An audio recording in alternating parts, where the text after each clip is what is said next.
একটি বর্ষণ বৃক্ষের মতো। তার প্রশস্ত ডালে প্রতি বছর পাখিরা দল বেঁধে আসে, আবার দল বেঁধে উড়ে যায়।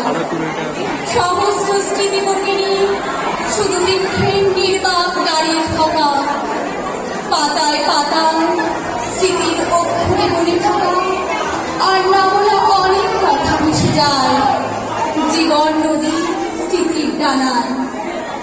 মনে পড়ে তেমন এক সোনালি সকালের কথা।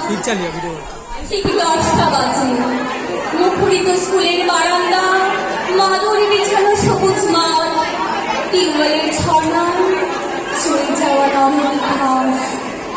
ক্যান্টিন, লাইব্রেরি, শহীদ মিনার কিংবা চায়ের দোকানে যারা ব্যস্ত রোজকার খুশ গল্পে ঘন্টা বেজে উঠে ছুটে যায় যে যার শ্রেণীকক্ষে।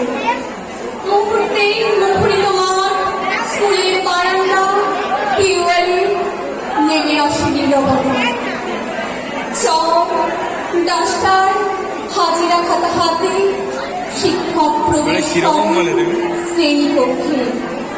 ক্রমানুসারে নাম ডাকতে ডাকতে তিনি পৌঁছে যান হাজিরা খাতা শেষ পৃষ্ঠায়। শুরু থেকে শেষে এভাবেই অবিরামে চক্রধারী চলতেই থাকে। চলতেই চলতে ছাত্রছাত্রীরা একদিন শিক্ষকের চোখ থেকে হারিয়ে যায়, যেমন করে সন্ধ্যাবেলা পাখিরা উড়ে যায়।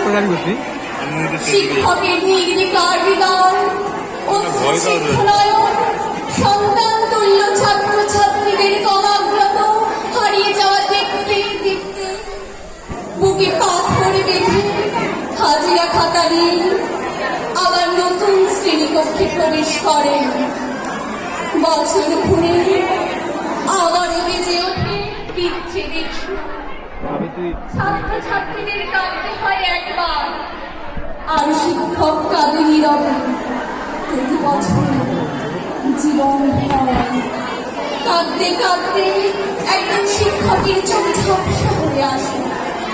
মনের গভীরে তখনও বিগত স্মৃতি ঝরে যাওয়া পাতাদের ও তাদের সমস্ত স্মৃতির পাশে বুকের মাঝে শত সমস্ত স্মৃতি নিয়ে জীবন প্রদীপের মতো চলে চলে সমস্ত প্রাণী আলো দিয়ে হারিয়ে যাওয়া নক্ষত্রের মতো একদিন আত্মমগ্ন অন্ধকারে।